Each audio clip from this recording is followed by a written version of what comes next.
Bom dia, pessoal. Bom dia. Tudo bem? Que bom, né?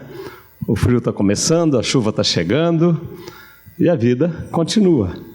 7h15 da manhã, 7h20, todo mundo aqui todos os dias. Que beleza, né? Também fiz isso, viu, gente? Cadê meus netos?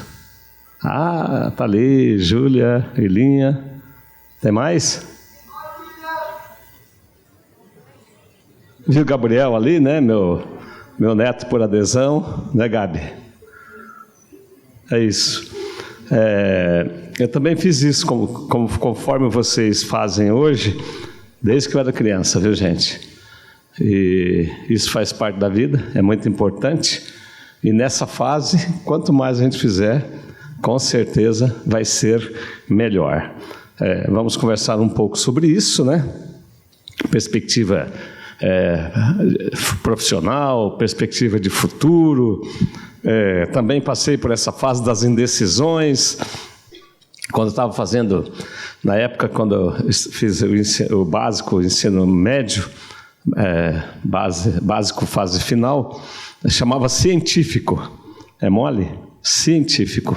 Eu também tive muitas dúvidas o que fazer, né? Pensei em fazer teologia, depois pensei em fazer medicina, mas tudo isso estava muito distante das possibilidades da época. Maringá não tinha praticamente, estava começando os primeiros cursos superiores em nossa cidade, e a gente não tinha condições de sair para fora, tal, né? Enfim, tive que encontrar caminhos, e acabei encontrando caminhos muito interessantes. E, na verdade, todos os caminhos que a gente escolhe e faça com dedicação, com paixão e tal, na vida profissional, todos eles podem ser muito bons, né? E eu sei que vocês ficam olhando, como é que eu vou fazer, que profissão, qual profissão que dá mais sucesso pessoal, profissional, que dá mais dinheiro. Vocês sabem qual que é a profissão que dá mais dinheiro? Sim ou não? Ah, não tem. Eu sei qual que é, mas também não vou contar para vocês. A melhor profissão que tem é aquela que realmente vai de encontro com a nossa vocação, com o nosso modo de ser, com as nossas tendências, e que a gente se apaixone por ela e faça bem feito.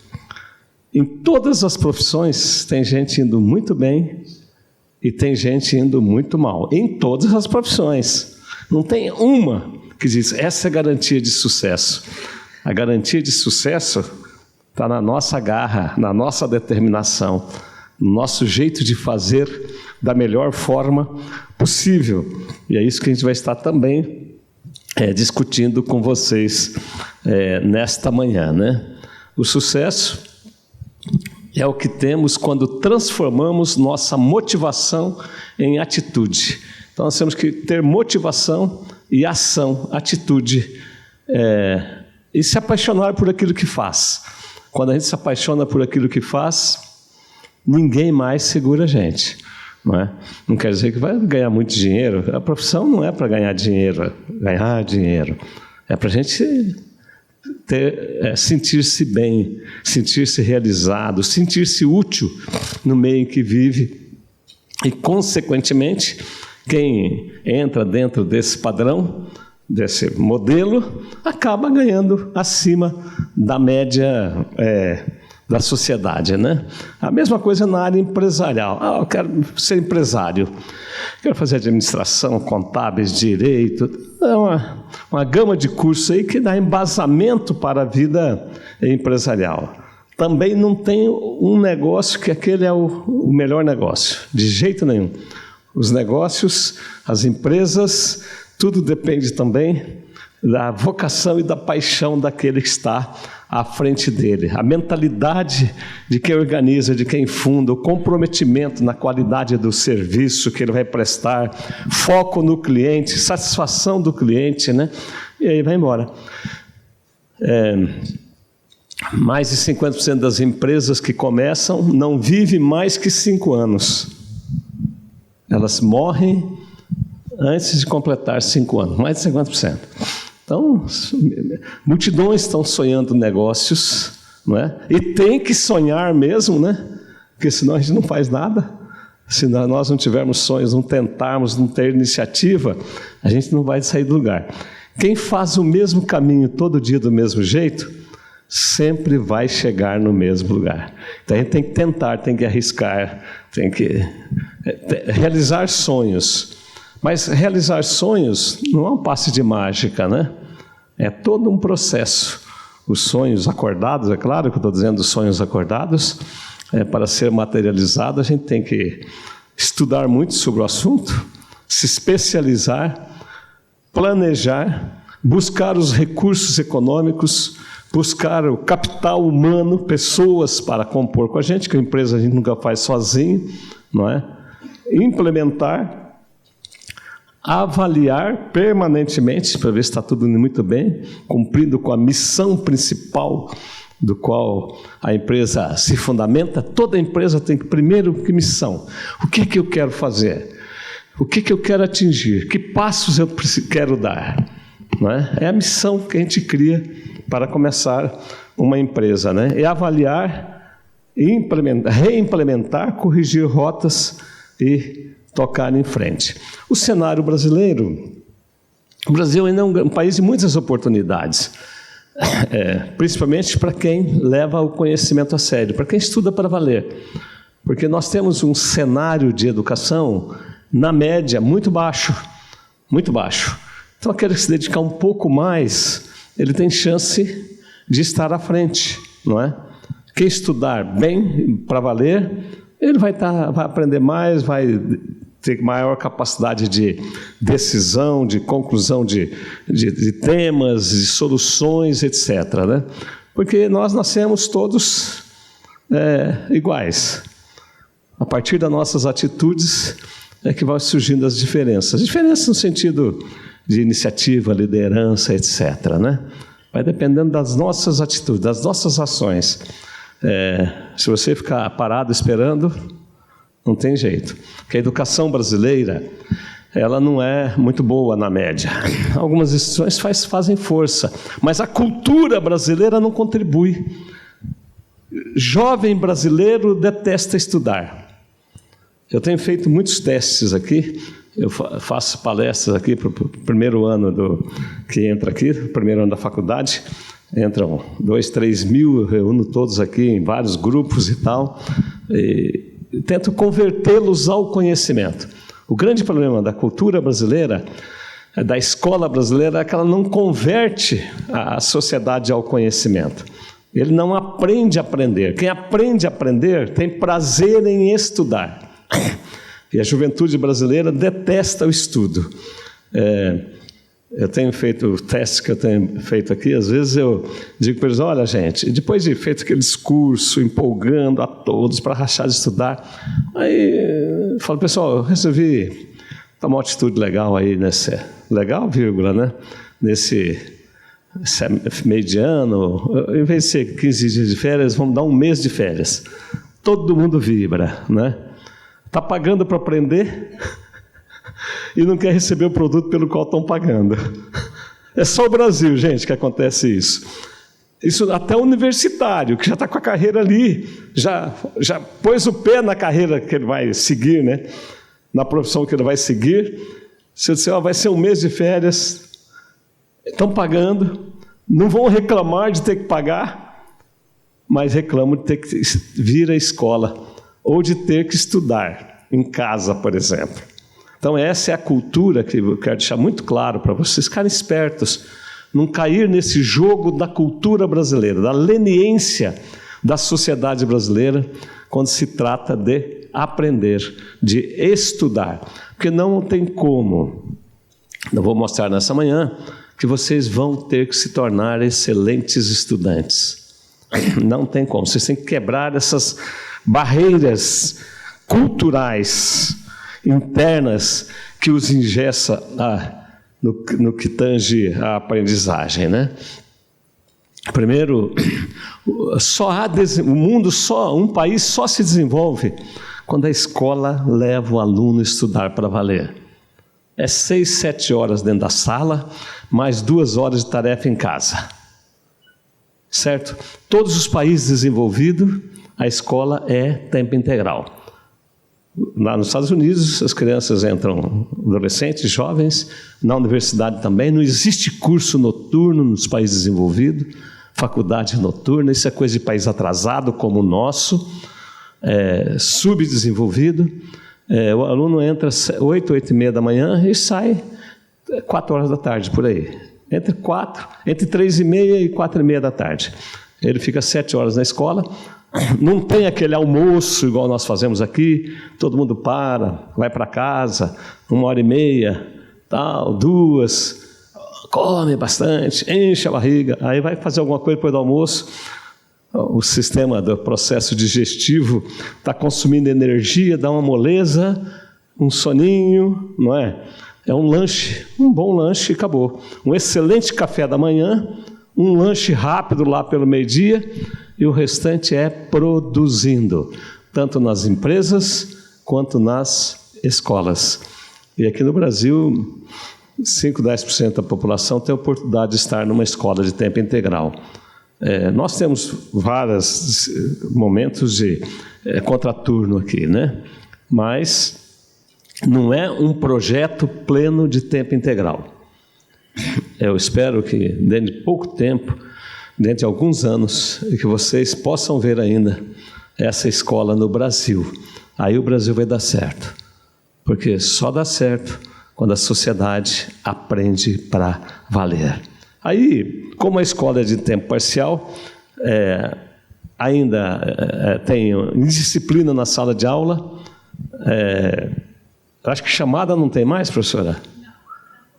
Ah, não, mas ainda chama nome por nome? Chama nome por nome. Quem fala os Oi? Não. Não chama os presentes, né? Ah, bom.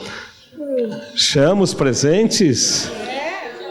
Professora, eu já tinha combinado de parar com isso há muito tempo. Obrigado pela informação. Depois a gente vai conversar, viu, gente? Bom, olha lá, hein? Não há como ir lá no chão de fábrica e conferir, né? Entregar a diretora. Entregar a diretora. Parabéns, viu, gente? Pessoal, no mundo desenvolvido não existe chamada. Sabe por quê? Não existe permissão de falta. Acabou. E nem atraso, né, professor? Nem chegar atrasado, nem sair mais cedo, nem colar. Ninguém pensa em colar. Né, Duda? A Duda cola? Não? Que legal, hein? Olha, isso tudo que eu estou dizendo para vocês faz com que o país dê certo, faz com que as pessoas prosperem. E aqui nós não conseguimos avançar muito por causa dessa cultura leniente, da cola, de chegar atrasado, de escola ser um peso na vida da gente. Escola tem que ser alegria, é preparação para vencer no futuro, certo? Aí a escola em média é de 4 horas. Tem intervalo ainda, né? A escola pública começa das 7h30 às 11h30, 7h45, 11h45. E 80% dos alunos brasileiros da escola básica estudam em escola pública. Só 20% estudam na escola privada. Só 20% tem o privilégio que vocês têm. E na escola privada, a gente faz um pouco melhor. Um pouco melhor. Longe do ideal. Eu já falei qual que é o ideal. Aí, a OCDE, quem que sabe o que é OCDE aqui? Levanta a mão. Uau!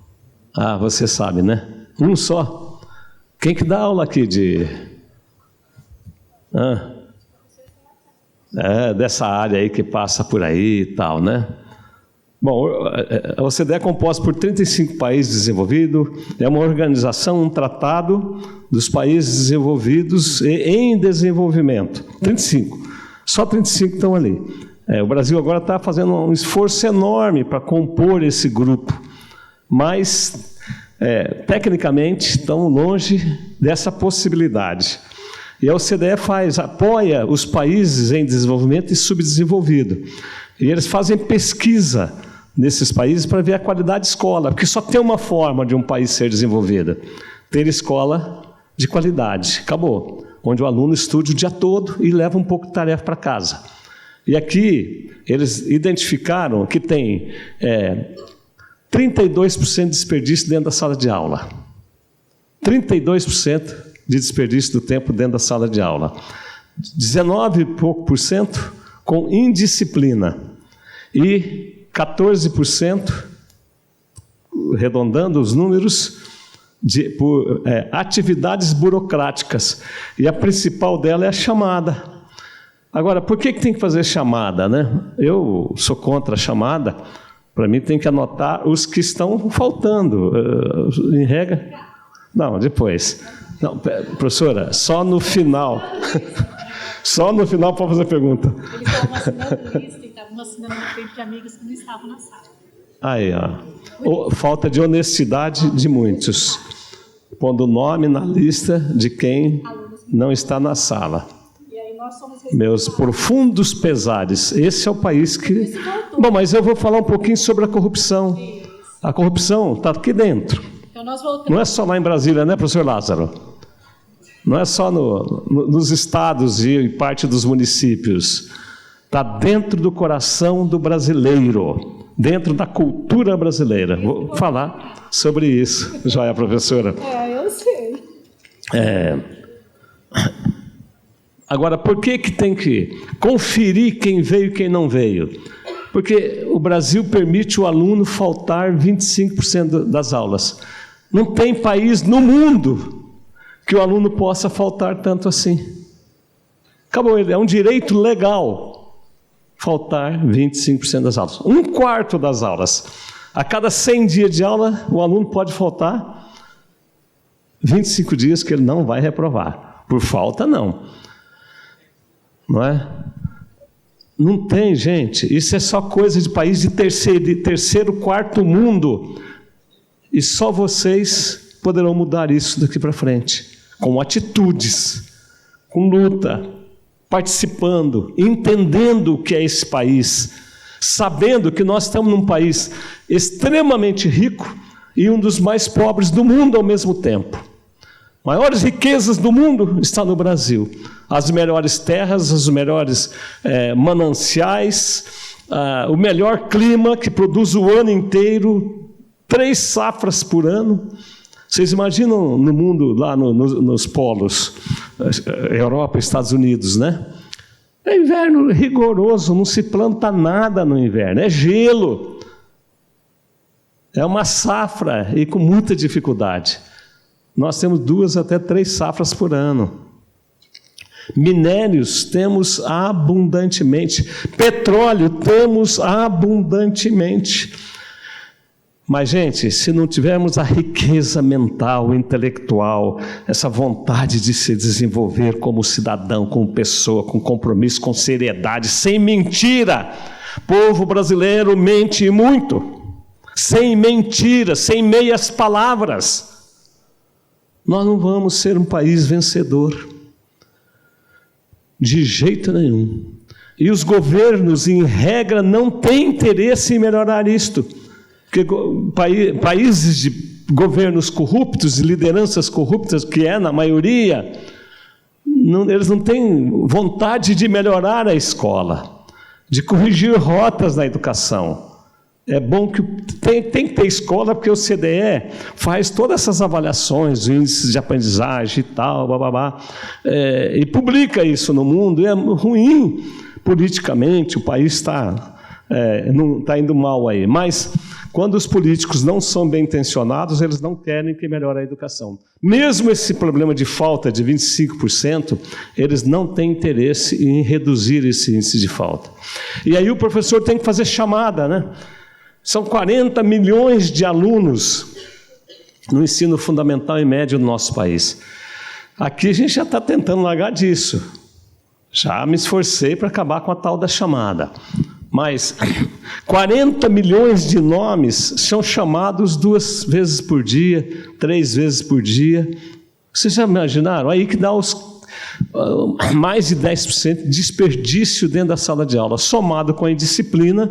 Então o aluno aprende em torno de 2 horas e meia, 3 horas por dia dentro da sala de aula.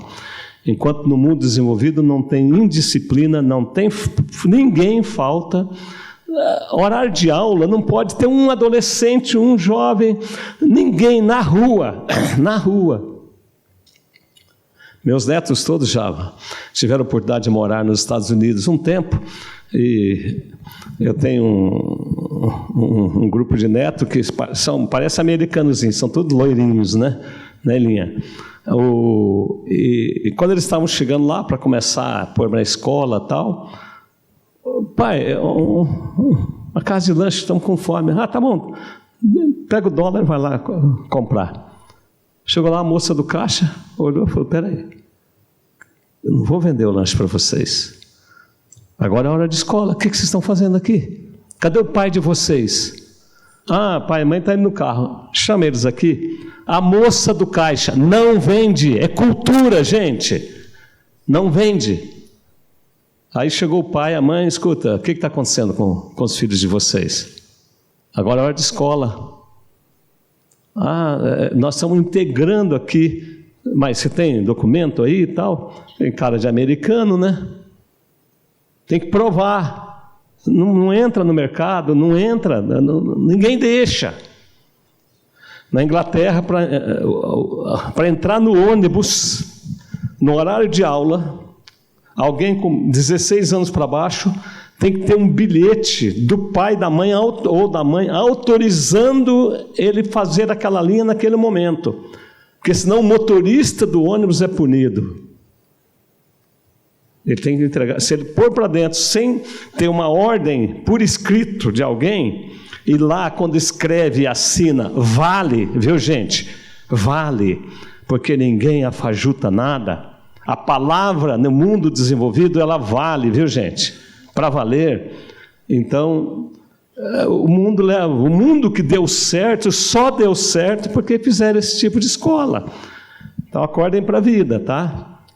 Vocês estão numa boa escola, sem dúvida nenhuma, mas temos muito a percorrer ainda, porque lá, no mundo que deu certo, o aluno estuda, fica 6, 7 horas dentro da sala, leva mais 2 horas de tarefa para casa. E ainda sobra um tempinho, né, para curtir um pouco a vida, tal, né? Ler um jornal, uma revista também, né? Ver notícias, não é? Vocês adoram isso, né? Bom, então, esse é o problema cultural nosso, né? O cenário brasileiro que eu já estou passando para vocês. Olha a tal da mentira, como é que é.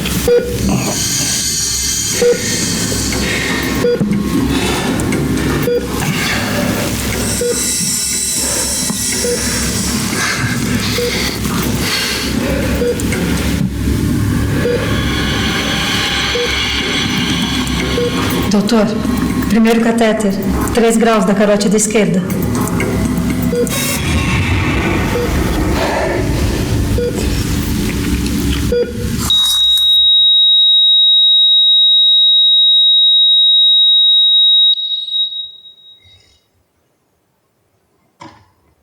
Que tal?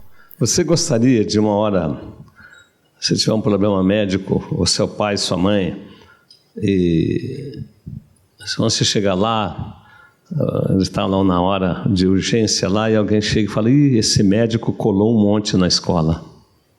O que vocês vão achar dele? Não é? Quem faz isso vai ter esse futuro aí, olha. Na hora de tomar as decisões, não vai ter certeza, não vai ter convicção.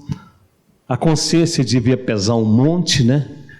Que ele devia ter estudado e não colado. E claro, vão estar fadados ao insucesso. Esses vão fazer parte dos profissionais que não vão dar certo. Quem vive a cultura da cola, seja em qualquer nível educacional, ele está fadado a não dar certo. Nós temos fiscais de prova, né? Então, a gente investe um bom dinheiro para pagar fiscais de prova. Eu pego o dinheiro, sabe de onde? Para pagar fiscais de prova? Da mensalidade que o pai de vocês pagam. É mole? Quando eu conto isso fora do Brasil, ninguém acredita. Que eu tenho que pegar dinheiro da família para contratar fiscais de prova para cuidar, ajudar o professor a cuidar no dia da prova, porque senão os alunos colam. E eu tenho perguntado nesse auditório aqui, já perguntei centenas e centenas de vezes desse auditório lotado, porque eu faço palestras, já falei para vocês, todos que entram aqui, eu pergunto, quem não colou no ensino médio, levanta a mão. Calma, não vou pedir para vocês. Quem não colou? Porque na maior parte das escolas não tem fiscal de prova, né? Aqui a gente reduz um pouco por causa da fiscalização, mas nunca mais que 10% levantaram a mão. Quando eu pergunto quem não colou, eu não vou... O diretor, eu vou perguntar para o pessoal, levanta aqui, ó. Vou perguntar. Não, brincadeira. Pode perguntar. Quero saber se eles vão ser honestos. Então, nós somos o país da cola. E a cola é uma mentira. Oi, pessoal. É uma falsidade ideológica. É uma apropriação indébita. Porque, gente, você sabe o que é avaliação? Prova. Prova, a gente quer saber se o aluno aprendeu. Até para ver se o sistema está levando o aluno a aprender. Se o professor levou o aluno a aprender. A avaliação tem duplo sentido. Ele é um instrumento público, ele não é privado de vocês. A nota eu posso publicar num edital, porque ele é um instrumento de avaliação do conhecimento. É um instrumento público. Hoje a gente põe no sistema do computador e tal, e pronto, né? Mas antes tudo era publicado em editais, e podemos fazer isto. Agora, se aquela nota significa aquisição de competências, de habilidades, domínio de conceitos, fórmulas, etc. Agora, se aquilo não é verdade, ele olhou no caderno do vizinho, na prova do vizinho, da vizinha, ou puxou um papel, abriu uma apostila, quer dizer, ele não tem aqui. A prova é provar se ele tem interiorizado aquele conhecimento. Ponto. Tudo que estiver fora disso é uma mentira. E 90% dos jovens brasileiros mentem. Por isso que eu falei que é uma sociedade corrompida. Aí nós reclamamos da corrupção pública, né? A corrupção começa na escola, na juventude, nas pré-adolescentes, adolescentes, tal, que começa essa corrupção. E aí a pessoa acaba não dando certo, ou o país não dá certo, como o nosso não dá, né? Nós temos 50 milhões de pessoas que vivem de Bolsa Família. Por que eles vivem de Bolsa Família? Porque não tiveram acesso a uma escola, ou uma escola de qualidade. Não aprenderam a aprender, não se integram, não é? E Bolsa Família é muito bom, um país desse tão rico como o nosso, produz tanto, ninguém deve passar fome. Mas Bolsa Família mata a fome, enche o estômago, mas não resgata a dignidade das pessoas. Dignidade se resgata com escola de qualidade, que vocês estão tendo a oportunidade de participar de um projeto muito, muito, muito acima da média brasileira. Vocês estão extremamente privilegiados, mas façam o melhor uso possível disto aqui. Façam o melhor uso. Aqueles que estão enrolando a si próprio, mentindo para o sistema e para ele próprio e tal, né? Tem muitos, pode ter muitos aqui nesse meio, está enganando a si próprio, gente. Na hora que você for para o mercado, não tem como enganar muito tempo lá mais, não. Não tem como. Os sistemas de avaliação no mercado está muito bom. Então, esses são aqueles fadados ao fracasso. Para vocês terem uma ideia, o aluno brasileiro, na média, né, não é o caso da escola privada, mas quando ele termina o ciclo de alfabetização, só 43% dominam leitura adequada, matemática 45,5%. E ao terminar o ensino médio, só 7,3% dominam matemática. Isso é a prova do Enem que traz isso. E as provas que o governo faz, as avaliações, e ele mesmo publica, só 7,3% dominam matemática. Física, nem se fala. Ô Lázaro, como é que é esse negócio? Brincadeira, né, Lázaro? Mas a parte de exatas, né? É uma crise nesse país. Porque ele exige base, desde o começo, aprender adequadamente o conteúdo de cada série. Como ele fica só 4 horas no sistema de aprendizagem, 3 horas, cola, enrola, não sei o que lá, faz chamada, mata tempo, ele aprende metade, tem que aprender a cada série e vai acumulando defasagem. E que, na maior parte das escolas, quando ele estava para o ensino médio, ele já não está entendendo mais nada. Aí ele apela, ele cola. E aí vai construindo essa coisa horrível, que é essa cultura brasileira de não levar nada a sério. Língua portuguesa, só 27% dominam, 29%. Opa, os dados mudaram um pouquinho. Aqui é o 9º ano. Língua portuguesa, no ensino médio, 27,5%. Está lá, né? Vocês estão lendo, dá para ler daqui. Lá no primeiro quadrado, né? 27,5% dominam a língua portuguesa ao terminar o ensino médio. Quer dizer, os alunos brasileiros aprendem muito menos da metade do que tinham que aprender. Então, quando eles chegam aqui, eu começo essa palestra dizendo, olha, quer dizer que 90%, calma, não é para vocês, tá? É o que eu falo para os alunos que entram aqui no ensino superior. Digo, ó, 90% de vocês não praticam a verdade, mais de 70% de vocês são alienados, e mais de 50% de vocês são analfabetos funcionais. É horrível, né? Ter que falar isso e falar, olha, vocês foram enganados nesse negócio de escola até agora, e o pior, adoraram ser enganados. E aí eu provo para eles, eu vou caminhando e tal, eu vou provando tudo isso. Quer dizer, basta mostrar isso aqui, é dado oficial do governo. O sistema de ensino está na mão do governo, pelo menos 80% dos alunos da escola básica está na mão do governo, ele que administra isso, mas chega no final ele mesmo publica que não deu certo. Aí o Brasil não dá certo. Aí nós somos um país chamado emergente, que não é emergente. Você sabe o que é país? Por que o país pode ser emergente? Quem tem ideia? Por que um país é chamado de emergente? Quem sabe? Quem tem ideia sobre isso? Hein? Vocês não estudam física, gente? Hein, Lázaro? Física não ensina o que é emergente?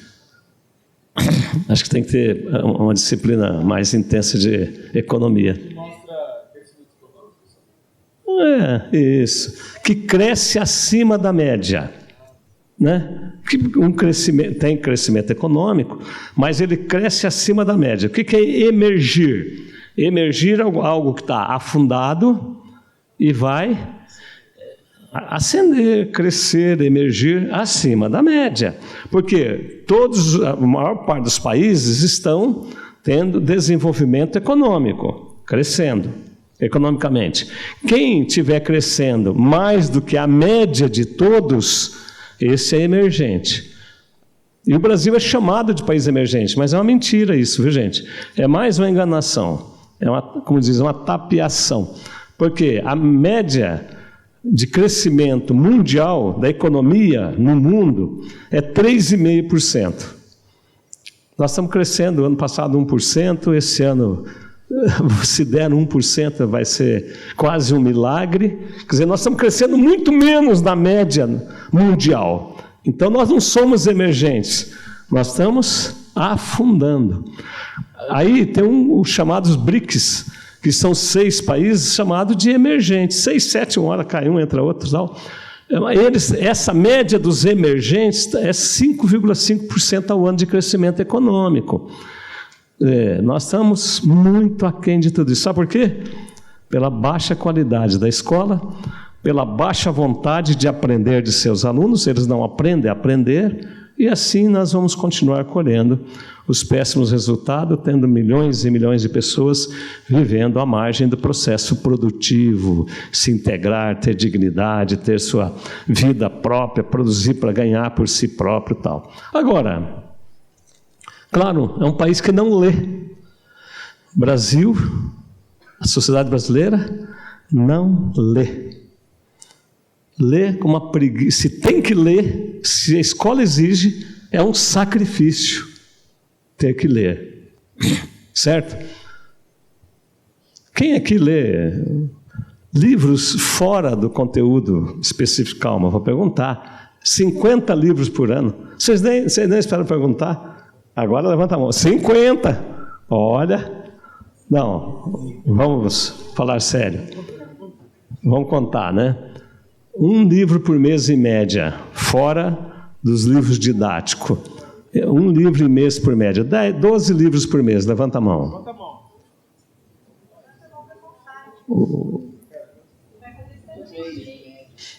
10 ou mais, claro, né? Quantos? Quantos alunos? 20% aproximadamente.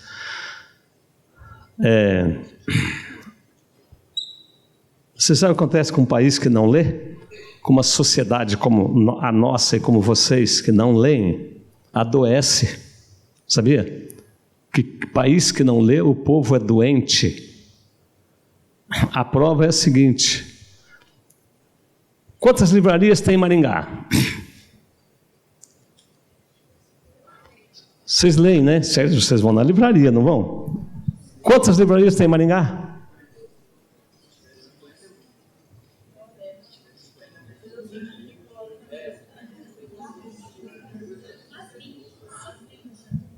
Vamos falar o nome das livrarias? Tem gente que está comprando livro aqui, né? Ou estão comprando pela internet? Sim ou não? Olha, todos que estão lendo estão comprando pela internet? Ou estão indo em livraria? Se eu perguntar o nome das livrarias, vocês nem sabem, né? Vamos tentar? Vamos ver. Quem sabe? Vai falar, fala de uma. O que mais? Tá, mas falaram de 3, 4 aí. Quais outras? Quais outras? Qual outra livraria, gente? Então, não passa de 5 livrarias específicas. Papelaria tem opção pelas vilas e tal, mas às vezes tem alguma coisinha de livro. Agora, quantas farmácias tem em Maringá? Vamos falar o nome de todas as farmácias? Nós vamos ficar a manhã inteira aqui. Tem mais de 250 farmácias e tem meia dúzia de livrarias. No mundo desenvolvido é o contrário. Tem mais livraria do que farmácia. Viu, gente? Porque quem lê, quem estuda, quem aprende, não adoece fácil. A mente comanda o corpo. Diz uma área da medicina que mais de 50% das enfermidades físicas são geradas pela mente engessada, travada, sofredora. E quem estuda para valer se liberta. Boas leituras, é claro, conteúdos que desenvolvem a pessoa, esses se libertam. Para vocês terem uma ideia, na Argentina, e são livrarias da Argentina, gente. Vocês conhecem uma aqui de Buenos Aires? Vocês já foram em São Paulo, certamente, Rio de Janeiro. Tem uma avenida na Argentina que chama Corrientes, que é a avenida das livrarias. Tem livraria espalhada pela cidade, mas nesta avenida as livrarias ficam abertas 24 horas. E tem comprador e leitores nas livrarias. Todas as livrarias têm um espaço de leitura. E aqui, o que fica aberto 24 horas? Farmácia. Boate, barzinhos. Nada que construa para o desenvolvimento de uma sociedade melhor. Vocês estão entendendo o que é o nosso país, gente? Então, estou sendo bem realista para que vocês sintam o drama e tomem novas atitudes. como verdadeiramente estudantes, e não frequentadores de escolas. Eu falo aqui para os alunos que esse negócio de educação, eles foram enganados até agora, né? Não é o caso de vocês, porque tem dó, né? Eu dizer isso. Agora, que a gente precisava avançar muito, precisamos. Eu tenho cobrado muito do nosso time, gente, precisa mais atividades para casa, precisa mais tarefa. Aí a conversa mas tem pais que reclamam. Eu falei, manda o pai tirar o filho da escola. Quem reclama da escola que dá mais tarefa para casa, dá muito mais atividade, pede muito mais livros, e o pai reclama, manda ele levar para outra escola. Não é? E nós estamos todo ano nós estamos buscando em todos os níveis da educação, no superior também intensamente, meios de levar o aluno a estudar mais, porque eu tenho plena consciência que o Brasil precisa disso. A sociedade estuda muito pouco, toda a sociedade brasileira, com raras exceções, estuda muito menos do que teria que estudar para que esse país realmente possa dar certo. País que não tem quase livraria, claro, tem muitas farmácias. Estados Unidos não é bem assim. É Europa, livraria para todo lado. Até a Argentina. Ela está vivendo uma crise séria agora, mas é um problema de gestão, governo extremamente corrupto lá, Cristina Kirchner, etc. Estão tentando recuperar o país e não está fácil. Olha o conhecimento como é legal. Você sabe o que é o conhecimento? Abra um dicionário e ele vai lhe dar algumas definições. Uma noção, uma informação, experiência, instrução ou saber. Mas ele é mais do que isso. Ele é vivo e se transforma ali, dentro de você. E deve ser alimentado todos os dias. Você deve se apaixonar por ele e protegê-lo como algo precioso, porque a recompensa será maravilhosa. Em troca, o conhecimento fará suas expectativas encontrar com suas perspectivas, porque é ele que vai te motivar a descobrir o seu próprio horizonte, o seu céu de brigadeiro, o seu oceano azul, seu lugar nesta bola azul em que vivemos. Não é lá onde você quer chegar? Ele te fará acordar todos os dias com disposição para seguir em frente e te abrirá as portas que possuem os segredos mais complexos. E quando o conhecimento encontrar a disciplina, o resultado será a conquista do que chamamos de sucesso. Aí será a sua vez de compartilhar o conhecimento. Porque não há sentido em tê-lo só para si. Aliás, o gol de passá-lo adiante é fazer com que ele viva dentro de alguém e também seja alimentado, amado e passado adiante. Porque o conhecimento é incapaz de fazer algo sozinho. Ele precisa de você. E no final das contas, quando você e ele se tornarem velhos amigos, ele continuará sendo a companhia que você levará consigo para sempre. Para sempre. Esse é o conhecimento. Gente, nós vivemos num mundo de constantes transformações. Quando eu nasci, já faz um tempinho bom, nem tanto assim também, igual vocês estão pensando, né, gente? A longevidade do ser humano, a expectativa de vida do ser humano era menos de 50 anos. A média de vida, quando eu nasci, era menos de 50 anos. E eu estou vivo ainda, e já estamos passando dos 80 anos de expectativa de vida. E por quê? Porque a minha geração foi a geração das grandes transformações da humanidade, no que tange a ciência e tecnologia, inovação, transformação, pesquisa, etc. Quando eu nasci, não tinha televisão no Brasil. Não tinha televisão no Brasil. Eu vi a televisão chegar aqui em Maringá, eu já era adolescente e não tinha televisão em Maringá. Porque tudo era simples. Nada era digital, tudo era analógico, rádio, telefone. O primeiro rádio chegou na minha casa, eu tinha 10 anos de idade. Rádio era caríssimo. Tinha que colocar uma antena enorme em cima da casa, um fio, para conseguir pegar as ondas de rádio. Até a década de 60, só tinha um instrumento de leitura interna do corpo humano, que é o raio-x, que foi inventado por um médico alemão em 1900. Veja, de 119 anos para trás, não tinha nem raio-x. Raio-x lê partes rígidas do corpo, osso. Então a pessoa caía, quebrava, caía do cavalo, machucava, guerra e não sei o que lá. Quer dizer, não tinha como ver onde quebrou dentro. Era na mão, dava uma ajustadinha ali, quer dizer, todo mundo ficava defeituoso. Quem sofresse qualquer acidente mais sério ia carregar as marcas para o resto da vida.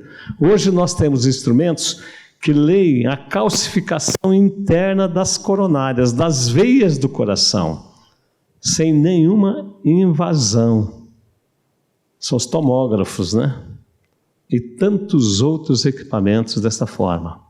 Então, nós estamos vivendo essa rápida transformação na humanidade. E ai daqueles que não se prepararem para esse mundo numa constante aceleração da inovação. Porque o sucesso mesmo vai dar quando você for capaz de inovar. Criar e inovar. E criar e inovar, você tem que saber muito acima da média.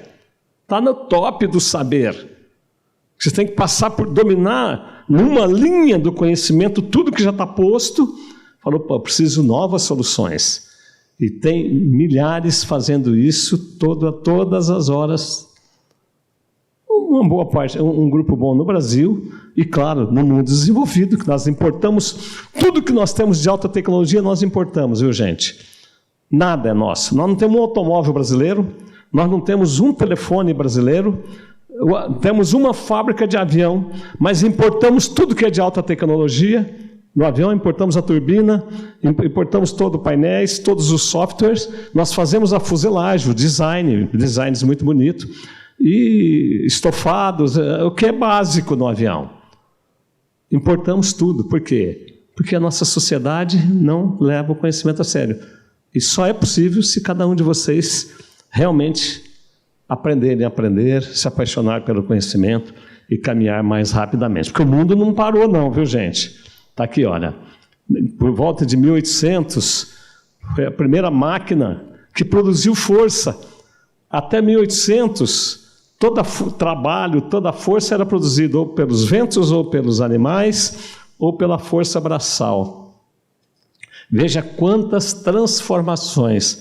A eletricidade também é pouco mais de 100 anos. A computação.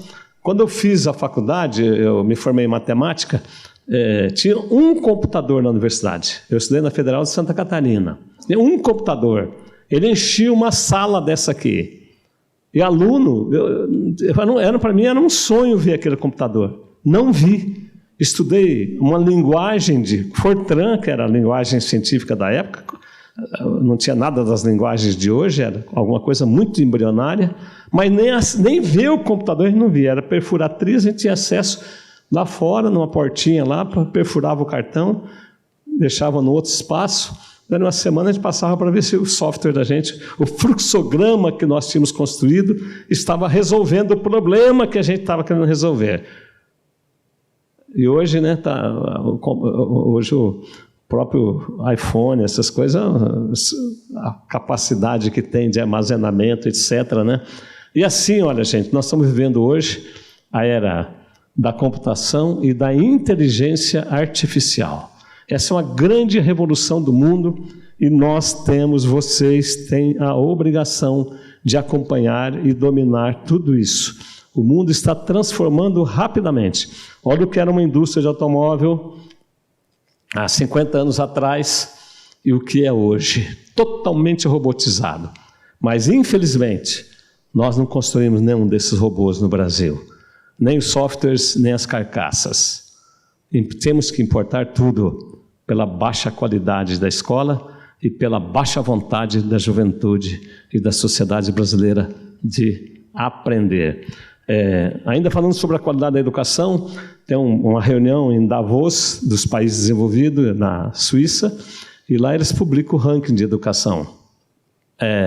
A classificação da educação do Brasil foi publicada agora no começo do ano, em fevereiro, comecinho de março, a 119ª posição do mundo.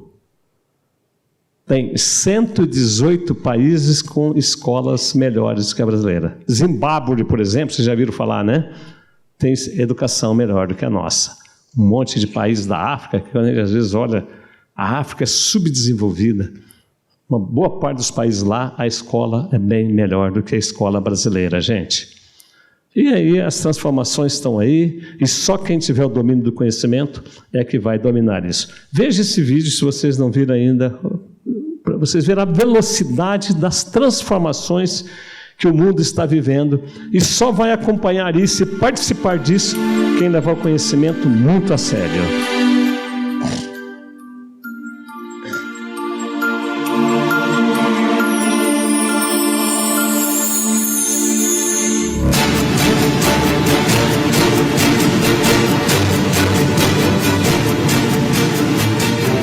Em 1998, a Kodak tinha 170 mil funcionários e vendeu 85% de todo o papel fotográfico vendido no mundo. No curso de poucos anos, o modelo de negócios dela desapareceu e eles abriram falência. O que aconteceu com a Kodak vai acontecer com um monte de indústria nos próximos 10 anos. Você poderia imaginar em 1998 que 3 anos mais tarde você nunca mais iria registrar fotos em filme de papel? No entanto, as câmeras digitais foram inventadas em 1975. Assim como acontece com todas as tecnologias exponenciais, elas foram decepcionantes durante um longo tempo, até se tornarem imensamente superiores e dominantes em poucos anos. O mesmo acontecerá com a inteligência artificial, saúde, veículos autônomos e elétricos, com a educação, impressão em 3D, agricultura e empregos. O software irá destroçar a maioria das atividades tradicionais nos próximos 5 a 10 anos. O Uber é apenas uma ferramenta de software.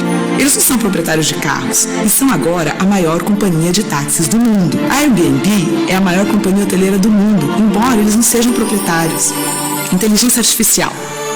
Computadores estão se tornando exponencialmente melhores no entendimento do mundo. O Watson já está ajudando enfermeiras a diagnosticar câncer, 4 vezes mais do que enfermeiras humanas. O Facebook incorpora agora um software de reconhecimento de padrões que pode reconhecer faces melhor que os humanos. Em 2030, os computadores se tornarão mais inteligentes que os humanos. Veículos autônomos. Já em 2018, os primeiros veículos dirigidos automaticamente aparecerão ao público. Ao redor de 2020, a indústria automobilística inteira começará a ser demolida. Nossos filhos jamais necessitarão de uma carteira de habilitação ou serão donos de um carro. Isso mudará as cidades, pois necessitaremos 90% a 95% menos carros para isso. Poderemos transformar áreas de estacionamento em parques. Cerca de 1.200.000 pessoas morrem a cada ano em acidentes automobilísticos em todo o mundo. Temos agora um acidente a cada 100.000 quilômetros. Mas com veículos autodirigidos, isso cairá para um acidente a cada 10 milhões de quilômetros. Isso salvará mais de 1 milhão de vidas a cada ano. Companhias tradicionais de carros adotam a tática evolucionária e constroem carros melhores, enquanto as companhias tecnológicas, Tesla, Apple, Google, adotarão a tática revolucionária e construirão um computador sobre rodas. Eu falei com um monte de engenheiros da Volkswagen e da Audi. Eles estão completamente aterrorizados com a Tesla. Companhias seguradoras terão problemas enormes, porque sem acidentes, o seguro se tornará 100 vezes mais barato. O modelo de negócios de seguros de automóveis deles desaparecerá. Os negócios imobiliários também mudarão. Pelo fato de poderem trabalhar enquanto se deslocam, as pessoas vão se mudar para mais longe para viver em uma vizinhança mais bonita. Carros elétricos se tornarão dominantes até 2020. As cidades serão menos ruidosas, porque todos os carros rodarão eletricamente. A eletricidade se tornará incrivelmente barata e limpa. A energia solar tem estado em uma curva exponencial por 30 anos, mas somente agora você pode sentir o impacto. O preço da energia solar vai cair de tal forma que todas as mineradoras de carvão cessarão atividades ao redor de 2025. Com eletricidade barata, teremos água abundante e barata. A dessalinização agora consome apenas 2 kWh por metro cúbico. Imagina o que será possível se cada um tiver tanta água limpa quanto desejar, quase sem custo. Saúde. Teremos companhias que irão construir um aparelho médico chamado Tricorder, na série Star Trek, que trabalha com o seu telefone, fazendo o escaneamento da sua retina, testa a sua amostra de sangue e analisa a sua respiração por meio de bafômetro. Ele então analisa 54 biomarcadores que identificarão praticamente qualquer doença. Vai ser barato de tal forma que em poucos anos cada pessoa desse planeta terá acesso à medicina de padrão mundial praticamente de graça. Impressão 3D. O preço da impressora 3D mais barata caiu de $18 mil para $400 em 10 anos. Nesse mesmo intervalo, tornou-se 100 vezes mais rápida. Todas as maiores fábricas de sapatos começaram a imprimir sapatos 3D. A estação espacial tem agora uma impressora 3D que elimina a necessidade de se ter um monte de peças de reposição como era necessário anteriormente. No final deste ano, os novos smartphones terão capacidade de escanear em 3D. Você poderá escanear o seu pé e imprimir sapatos perfeitos em sua casa. Na China, já imprimiram em 3D todo um edifício completo de escritórios de 6 andares. Lá por 2027, 10% de tudo que for produzido será impresso em 3D. Oportunidades de negócios. Se você pensa em um nicho no qual gostaria de entrar, pergunte a si mesmo: será que teremos isso no futuro? E se a resposta for sim, como você poderá fazer isso acontecer mais cedo? Se não funcionar com seu telefone, esqueça a ideia. E qualquer ideia projetada para sucesso no século XX estará afadada a falhar no século XXI. Agricultura. Haverá um robô agricultor de $100 no futuro. Agricultores do terceiro mundo poderão tornar-se gerentes de suas terras em vez de trabalhar nelas todos os dias. Atualmente, cerca de 30% de todas as superfícies agriculturáveis são ocupadas por vacas. Imagine se tais espaços deixarem de ser usados desta forma. Há muitas iniciativas atuais de trazer proteína de insetos para o mercado. Eles fornecem mais proteína que a carne. Deverá ser rotulada de fonte alternativa de proteína, porque muitas pessoas ainda rejeitam ideias de comer insetos. Existe um aplicativo chamado Moody's, significa estados de humor em português. Ele já é capaz de dizer em que estado de humor você está. Até 2020 haverá aplicativos que podem saber se você está mentindo pelas suas expressões faciais. Imagine um debate político onde estiverem mostrando quando as pessoas estão dizendo a verdade e quando não estão. Longevidade. Há 4 anos, a expectativa de vida costumava ser de 79 anos e agora é de 80 anos. Atualmente, a expectativa de vida aumenta uns 3 meses por ano. Por volta de 2036, haverá um aumento de mais de 1 ano por ano. Ou seja, todos passarão a viver vidas longas, possivelmente bem mais que 100 anos. Educação. Os smartphones mais baratos já estão custando $10 na África e na Ásia. Até 2020, 70% de todos os humanos terão um smartphone. Isso significa que cada um tem o mesmo acesso à educação de classe mundial. Estamos vivendo a 4ª Revolução Industrial. Bem-vindos! Esse é o mundo do qual nós estamos. Vocês vão viver plenamente. Agora, para viver nesse mundo aí, tem que estar dominando essas tecnologias e contribuindo para o desenvolvimento dela, não só ser usuário. Vai ser próspero os países que estiverem produzindo essas tecnologias. Se nós não conseguirmos entrar nesse mundo da inovação, da produção dessas tecnologias novas, vamos continuar sendo país de terceiro mundo, gente. E nós temos muito o que avançar. O conhecimento não muda. Conhecimento é poder. Até metade do século passado, o poder era a capacidade de fazer guerra. O maior exército invadiu o país vizinho, anexava e tal. Tudo isso acabou. Porque não é mais guerra que resolve os problemas das nações. A grandeza da nação hoje está na capacidade do povo de aprender. Mas é possível, gente. Daqui um pouquinho, vou falar um pouquinho da minha história rapidamente. Eu venho de uma família muito pobre, como a maior parte da minha geração. Na década de 40, eu nasci no final da década de 40, década de 50, 60, 70%, 80%, 90% da população era rural. Trabalhadora rural, poucos eram proprietários e a maioria era rural, as cidades eram muito pequenas, então o país era muito mais pobre do que hoje, né? E eu nasci num lar desse, 9 irmãos, fomos em 9 irmãos, e fui à luta, não teve acordo. Eu tenho que ser o senhor da minha história. crise, não sei o que lá. Não adianta pôr culpa nos outros ou na sorte. Quem constrói a sorte da gente é a gente mesmo. São nossas ações, nossas atitudes, nossa coragem, nossa batalha no sentido positivo de estudar para valer, trabalhar para valer, ter compromisso para valer com aquilo que a gente faz. Eu mudei para Maringá com 10 anos de idade, aí que eu fui fazer o primeiro ano primário, aqui no João 23, gente. Isso aqui tudo era mata. O colégio, o lote aqui onde está o colégio Objetivo era o lixão, aqui eu catei garrafa e vendi na Vila Operária, ali na Vila Riachuelo, o primeiro ano que eu cheguei aqui. Porque na roça eu já trabalhava com meus pais, com 7, 8, 9 anos, colhendo café, principalmente nas colheitas de café. Era comum naquela época, não havia, coitadinho, não. A luta era essa. Vocês já estão vivendo numa era muito melhor. Mas você tem que construir a tua história. Você tem que levar a sério para ser verdadeiramente senhor e autor da sua história. Porque ninguém vai fazer isso por você. Seus pais estão ajudando, estão pondo vocês numa boa escola, pagando, estimulando. Mas se você não fizer a sua parte, não adianta. Estudei aqui no João 23, a casa que eu morei no João 23 está lá até hoje. É essa casa aqui, ó. Está naquela rotatóriazinha em frente ao João 23, mas eu não era desse tamanho não aqui, viu gente? Tinha 10 anos de idade quando eu morei aí. E toquei minha vida, vendi jornais, fiz tudo que era possível na época e que normalmente os adolescentes faziam e tal. E nunca parei de estudar, com 15 anos arrumei um emprego fixo, trabalhei 8 anos e meio numa retificadora de motores, está aqui até hoje, Rua Gilberto Carvalho, número 76, retificadora Maringá. Salário sempre foi apertado, mas me casei trabalhando lá.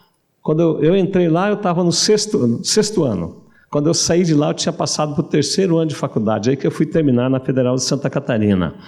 Voltei, entrei na universidade para dar aula, peguei aula no ensino básico, no Rodrigues Alves, saída para Astorga. Trabalhei 10 anos de professor lá, em faculdades, Moarama, Jandaia. Comecei na universidade, mas sempre observando o que eu podia fazer melhor, dar o melhor de mim. E em 9 de fevereiro de 76, comecei a entregar encomendas para a Aviação Garcia, pegar na rodoviária e entregar de casa em casa. Já era professor universitário, eu tinha uma perua variante, está ali, e abri essa empresa, Serviços Especializados de Transporte, entrega domiciliar Maringá Limitada. Comecei com uma variante. E aí vem a visão de mexer sempre, buscar sempre, não desistir, ser persistente. Fui à luta. Dentro de 6 meses eu estava com carros, bicicleta de carga, tal, em todas as cidades, de Bandeirantes a Nova Londrina, entregando encomendas, pegando a rodoviária, entregando, contratado pela Aviação Garcia. Mas a vida começou a melhorar um pouco, ganhar um pouco mais e tal, e eu falei, agora, eu tenho um cliente só, eu precisava mais. Aí descobri que o Correio fretava carro para transportar malotes para banco. Fui a Curitiba umas 10 vezes para organizar isso tudo. A sede do Correio no Paraná era lá. E não parei de batalhar nesse sentido. Vocês já viram algumas frotinhas de carro ali? Está aqui ainda, mais o tempo ainda da entrega de encomenda. E assim... tive uma empresa de transporte de escolares e turismo também, tudo na final da década de 70. Gente, com menos de 30 anos eu já estava fazendo todas essas coisas aí.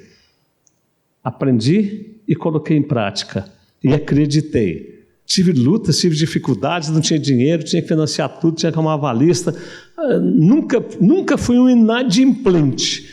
Mas por várias vezes tive que vender a casa que eu tinha acabado de construir, vinha crises, foi uma época de muitas crises no país, tinha que vender a casa que morava para manter a empresa viva, né?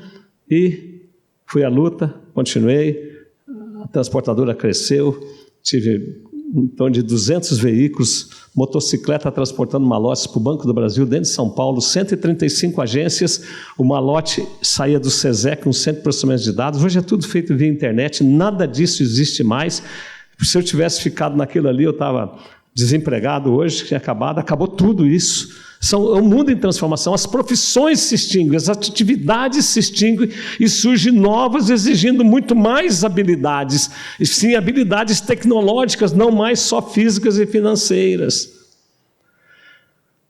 Só dentro de São Paulo, essa frota de moto rodava 4.500 quilômetros por dia. Eu daqui administrava, viajava, transportava para o Banco de Rondônia.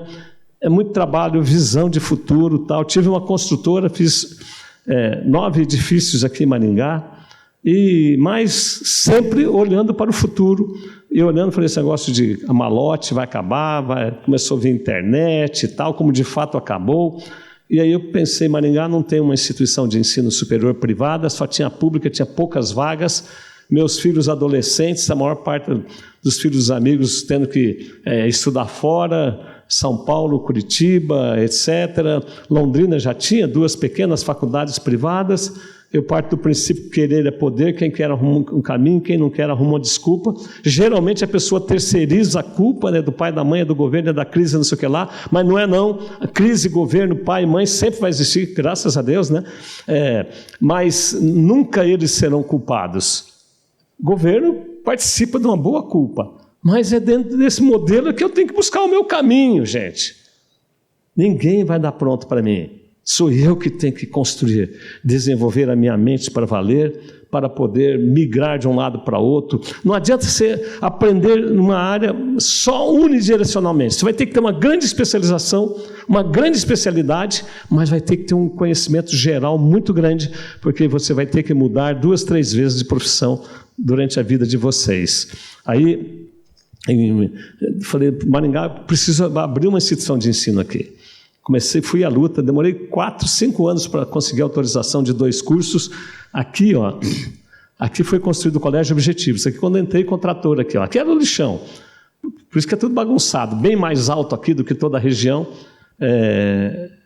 Mas encarei, a prefeitura doou esse primeiro terreno, 48 mil metros. Hoje nós temos 220 mil metros quadrados aqui dentro. Comecei lá com o primeiro predinho, foi de 800 metros quadrados. Construí isso aqui e comecei a ir até aqui, ó, nessa divisa aqui, ó. Aqui tinha 4 salas de aula, os banheiros aqui. Aqui tinha também salas de aula, uma pequena biblioteca. A minha sala era aqui. De dia implantamos o Colégio Objetivo e à noite eu comecei com o Sesumar, com 2 cursos, 180 alunos. Vocês sabem quantos alunos nós temos hoje? Esse ano eu matriculei 196 mil alunos. Somos a 8ª maior instituição universitária do Brasil. Só tem universidade maior que a nossa na China. Nos Estados Unidos não tem universidade que tenha metade dos nossos alunos. E nem na Europa. Só na China tem universidade maior que a Unisesumar. E aqui no Brasil tem algumas que estão na Bolsa. Na Bolsa eles vendem ações, pegam o dinheiro, compram outras e tal. Mas crescendo organicamente, porque tem qualidade, compromisso, etc., é a nossa. Nesse pacote de 8 tem a Unip também, que é a universidade lá em São Paulo. E hoje, passado 29 anos, começamos ali, né, naquele cantinho lá em cima, né? E hoje é tudo isso aqui, ó. E não estamos parando. Ó, outro prédio sendo construído aqui, e não vamos parar. Construímos fora daqui também, nossos campos em Curitiba. Curitiba faz 4 anos que nós construímos 12 mil metros, numa área de 25 mil metros. Já estou construindo outro prédio aqui. Ponta Grossa, 12 mil metros também. Tudo isso aqui é nosso campus lá. Já estou construindo mais um prédio aqui, já está lotado. Londrina, consegui um terreno aqui na frente, porque ano que vem já vou ter que construir. Qualidade. Tudo que a gente fizer tem que ter qualidade. Isso não cai pronto do céu, não. É desenvolvimento todo dia. E todo dia eu tenho que aprender e fazer melhor do que ontem. Porque se eu parar um pouquinho, a minha concorrência pode não parar. Daqui a pouco eu vou olhar, eles estão lá na frente, eu estou lá atrás.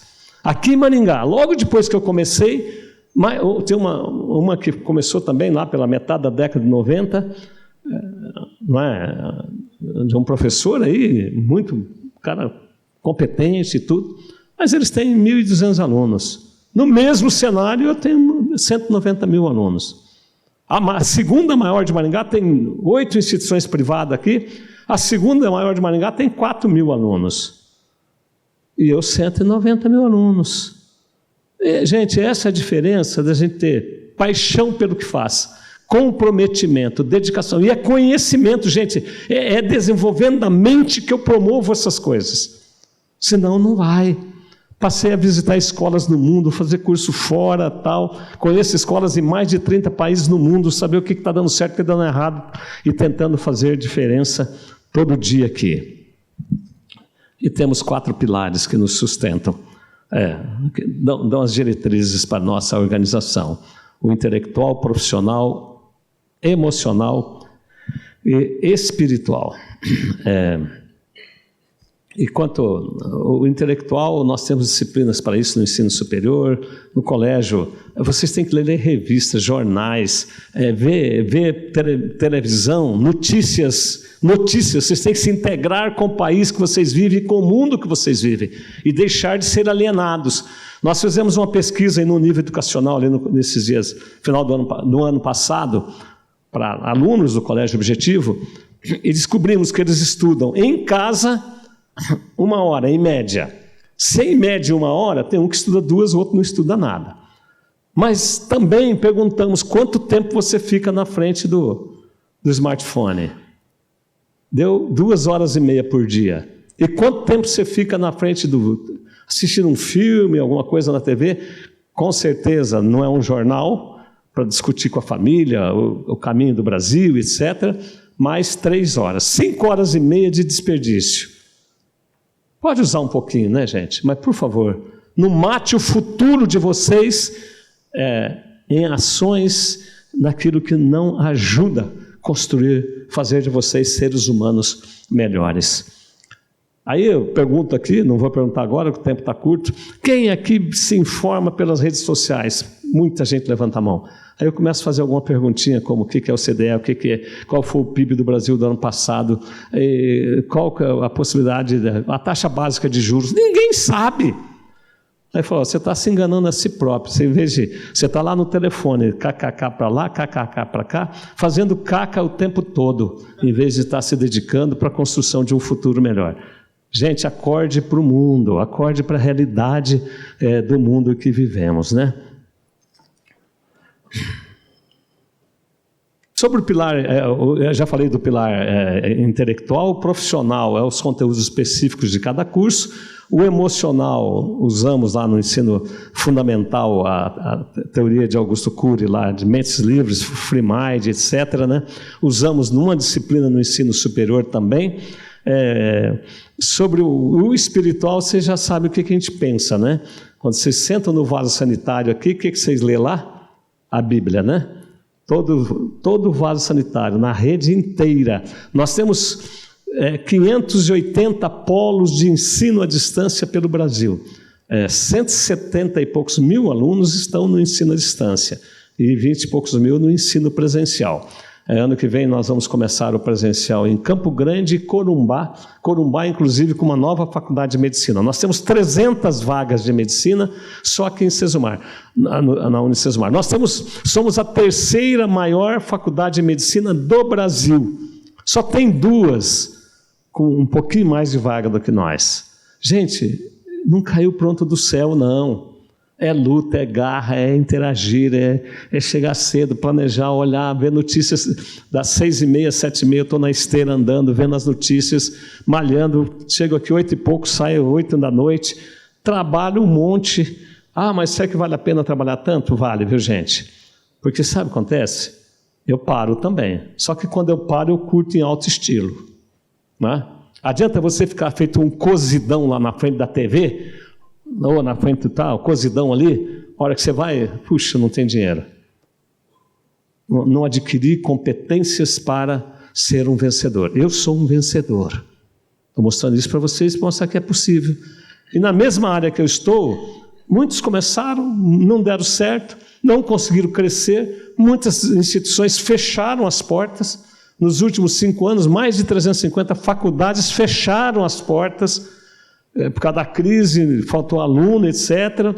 E nós crescemos. Nos últimos 10 anos, ontem eu fechei essa conta, que eu vou fazer uma palestra para um monte de donos de escolas, etc., sexta-feira. Nós crescemos 1000% nos últimos 10 anos, de 2010 a 2019. 1000%. Saímos de 18 mil alunos, um pouquinho mais de 1000%, para 190 Matriculamos 196 mil esse ano, enquanto ninguém conseguiu crescer com alunos no Brasil. Então, aí que eu digo sempre, querer é poder.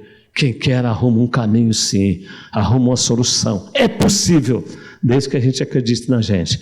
E nos pautamos nos princípios cristãos, uma escola com disciplina, com ordem, etc. Vocês têm atividades bíblicas na instituição, ensino médio também, né, professora? Ontem nós estávamos discutindo isso. Vocês vão ter que joelhar agora. Andar de joelho todo dia, certo? Verdade. Vocês tiram o joelho para andar? Tira o joelho para andar? Não, né? Vocês andam de joelho, não anda? Anda com o joelho, né? Tá bom, então é com o joelho, tá? Você vê a mudança, né? De joelho e com o joelho, né? Pautamos pelo princípio cristão, somos criacionistas, acreditamos em Deus para valer. Tenho falado muito sobre a matriz de reprodução dos seres vivos, é uma só para o ser humano, para o macaco, para o mosquito, para o elefante, em todos os continentes, muito antes dos continentes se intercalarem, a matriz é uma só. É o ócito juntando com o sêmen e começando uma nova vida. Para o ser humano, para o macaco, para o pernilongo, para o ratinho, é uma matriz só. Se nós fôssemos fruto do evolucionismo, cada espécie estaria vindo à existência de forma diferente uma da outra. Mas há dezenas de milhares de anos, Deus construiu os seres vivos. Até as plantas, a matriz é uma só. É o gameta masculino e o gameta feminino das plantas, as abelhas, etc., fazendo a transição dos pólenes masculino e feminino, fecundando as plantas, não é? Que os outros seres vivos andam para fecundar, as plantas não têm como, né? Então, a matriz de criação é uma só. Então, essa é a prova de que existe um Criador que criou tudo isso. Evolucionismo já foi. Com o avanço da ciência, descobriu-se que nós temos 6 bilhões de combinação genética diferente dentro do nosso corpo. 6 bilhões de combinações. Vocês sabem onde está codificado isso? Vocês acham que se eu juntar 2 pedacinhos de carne, vai transformar nisso aqui? Não. Tem 3 bilhões de informação num ócito, 3 bilhões de informação num sêmen.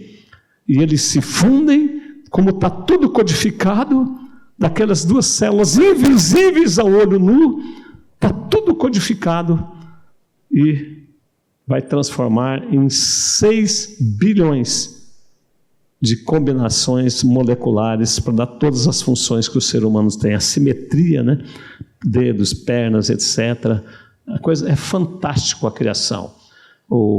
A decodificação do genoma humano teve a sua conclusão em 2001. 2.000 cientistas trabalharam 8 anos. Quem coordenou foi Francis Collins.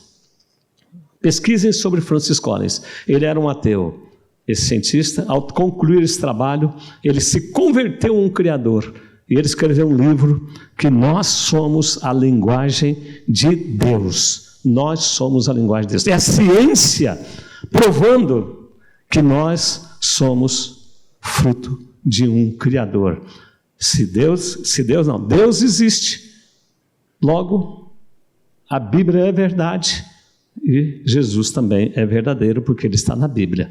Acabou, gente. Pautem por esses princípios e vocês serão mais felizes. Aí tem alguns que acham que querem dizer alguma teoria de ideologia de gênero, que a gente nasce sem saber se vai ser homem ou mulher. Tem dó, né, gente?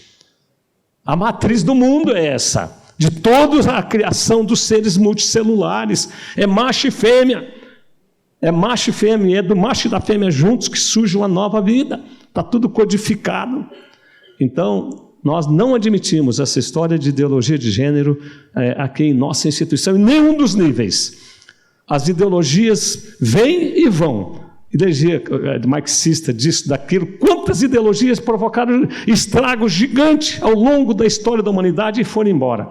Ideologia não é ciência. Para a ciência, é uma questão macho e fêmea, é uma questão anatômica e biológica, com mais de 6.000 diferenças biológicas de um de outro. Cuidado, não entre nessas ciladas de ideologias que não vai fazer com que você seja um cidadão melhor. Muito bem. Crie uma rotina de estudo diário fora da sala de aula. Gente, pelo amor de Deus, faça isso. Aprender exige isolamento, exige esforço, exige sacrifício, sim. Não é prazeroso, principalmente num país quente, tropical, sol o dia todo, o ano inteiro, né? Mas aprender é autolapidar-se. Gente, por favor, lapidem-se para um futuro que vai exigir muito de vocês. Tenham garra. Garra. Mas eu não tenho muita habilidade, acho que a minha cabeça, não tem nada disso. Sabe, gente, genialidade, alguns nascem com alguma genialidade. O restante é fruto de garra, é coragem, é dedicação, é acreditar. E tem uma frase que eu gosto muito de Goethe, que ele diz que quando o ser humano tem sonhos, coloca toda a força de sua alma em seus sonhos, o universo conspira em seu favor. E eu acrescento como criacionista que o Senhor do universo conspira em seu favor.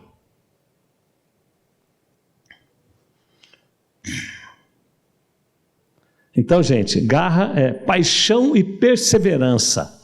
Por isso que eu já disse desde o começo da minha palestra, tenha paixão, se apaixone pelo conhecimento, persevere, ninguém vai te segurar. Você vai ser um vencedor, vai ser verdadeiramente Senhor e autor de sua história. E perseverança não é uma corrida longa, mas são muitas corridas curtas, uma após a outra. Todo campeão, ele não nasceu campeão. Ele treinou, todo dia treinando, corridas curtas, todo dia. Até que ele conseguiu fazer longas corridas e estar entre os primeiros. Não precisa ser o primeiro, não, mas esteja entre os primeiros. Quem estiver entre os primeiros nas notas, no cotidiano, no exemplo, na disciplina, na ordem, ele vai ser percebido e vai ser reconhecido, vai ser promovido e vai ser um vencedor. Qual tem por aí, meus queridos? Garra é uma combinação única de paixão e determinação, é a capacidade de perseverar e produzir resultados além do talento. Talento, todos nós temos um pouco mais para isso, um pouco mais para aquilo, mas nós podemos lapidar os nossos talentos, conforme já mostrei aquela linda foto lá de uma estátua se autolapidando, né? E dar sorte, resultados, e produzir resultados além da ter sorte ou não ter sorte, etc. Sorte e azar não existe, gente. A sorte é quando uma pessoa preparada encontra uma oportunidade. O azar é quando uma oportunidade encontra uma pessoa despreparada. Não vai dar certo. Ficar pensando só não resolve muito, não. Mas tem que ir à luta. As competências e habilidades exigidas do mundo profissional que vocês vão enfrentar daqui para frente. Está aí, gente. Conhecer a si próprio, domínio da mente, gestão da mente. Leia um livro. Quem já leu o livro de Augusto Cury que chama Ansiedade 2? Levanta a mão quem já leu. 1, 2. Meus pesares, viu, gente? Esse foi o livro mais lido durante quase uma década. Faz 6 anos que ele escreveu esse livro, o livro mais lido no Brasil. E vocês não descobriram isso, né?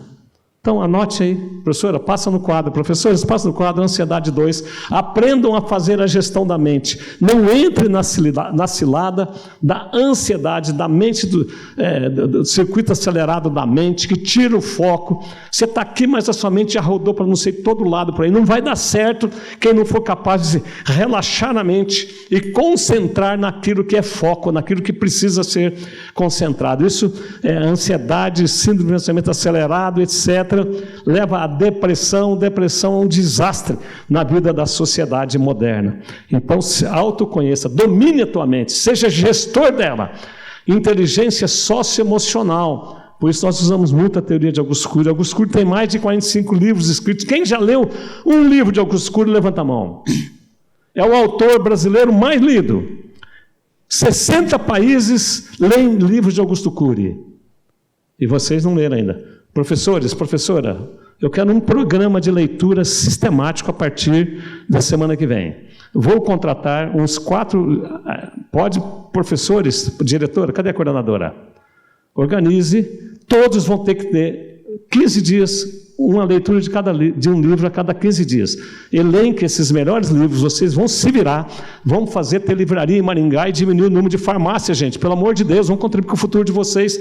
Vou contratar estagiárias para corrigir, para ler os resumos que eles vão ter que fazer. Está decretado. Eu realmente, ontem à noite, eu fiquei um tempo com o Wilson Filho discutindo essas coisas. O Wilson Filho leu um artigo. Gente, todo aluno americano aprende a ler para valer e adquire paixão pela leitura. E ele leu um artigo, eu devo recuperar, ontem à noite, nós saímos daqui, eram 11 horas da noite. E ele falou, pai, tem um artigo americano aqui, que mostra que quem lê 15 minutos por dia tem esse futuro. Quem lê meia hora por dia, foi pesquisa científica, mostrando o efeito da boa leitura cotidianamente. Viu? Cotidianamente.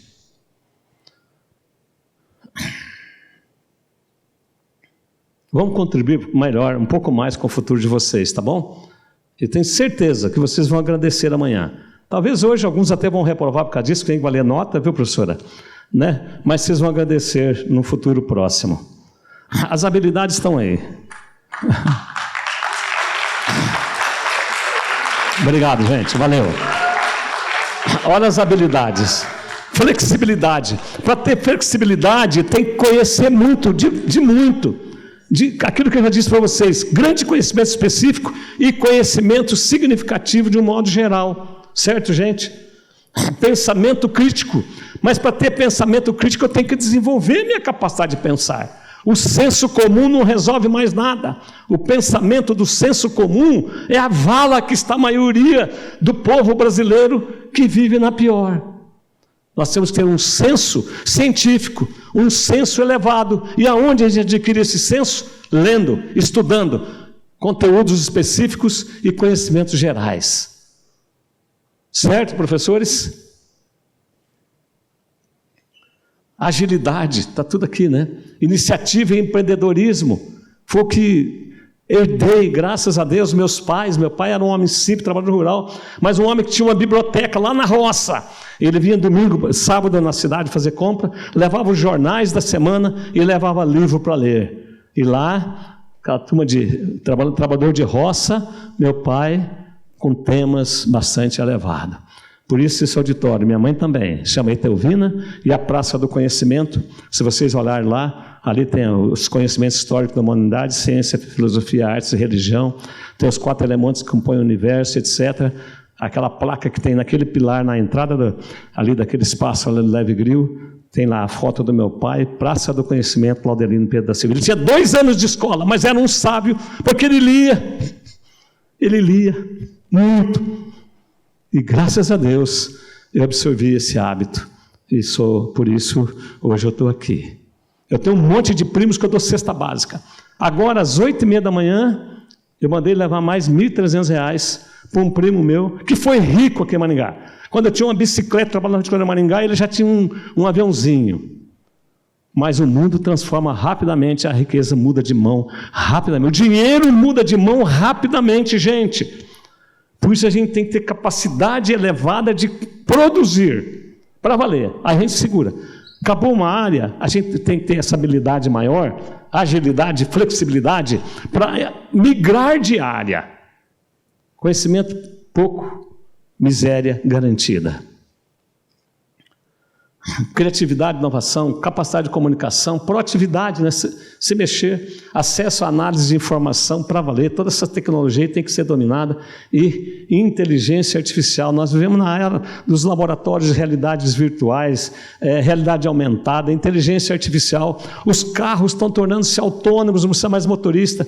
Esses dias, semana, vários jornais televisivos publicaram agora os drones que leva 4 pessoas autônomos. Ele vai descer no seu quintal, você vai entrar dentro, vai digitar ali onde você quer, ainda a máquina vai conversando com você, vai subir. 5 anos vai estar circulando no mundo aí. Certo? Quem está fazendo isso? País que investiu em desenvolvimento de mente das pessoas. É a vez de vocês agora. É o tempo de vocês. Vamos lá, encerrando.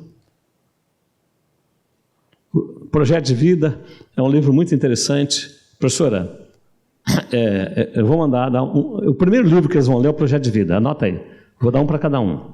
Essa faz parte de uma disciplina no primeiro ano de todos os alunos que entram na nossa instituição. Eu gostaria que todos vocês estivessem aqui, mas para aqueles que não tiverem, já vão ter a oportunidade desse livro agora. É Projeto de Vida, é como construir uma vida de sucesso. Viu? 15 dias para ler. Eu quero o resumo deles, viu, professora? Não, esse livro é meio espesso. Vou dar 16 dias e 4 horas. Lisandra, que hora que eles vão ter que me entregar a leitura? Deixa para lá, Lisandra, já demorou. Mas esse meu assessor, viu? É que não está usando a inteligência artificial ainda. É só a mecânica, né, Lisandra? Pessoal, motivação é o que tem que nos inspirar, né? Eu vim aqui para motivá-los e inspirar vocês. E disciplina é o que faz continuar. A motivação é arrancada. Agora, se você não tiver disciplina, logo ali na frente você para. Né, Barros? É igual o cavalo paraguaio, né? Diz que o cavalo paraguaio sai na frente, mas para logo ali. E o cavalo brasileiro é mais persistente um pouco. Né, Elinha? Elinha que é o grande competidor aí nas paradas de tambor, né? Bom, pessoal, educação não transforma o mundo. Educação muda as pessoas e as pessoas mudam o mundo. Mudem-se, acordem-se, levem o conhecimento a sério. Sucesso, abraço a todos. Eu, infelizmente, estou marcado para as 9h30 uma reunião lá, vou ter que sair. Tchau, tchau, gente. Abraço.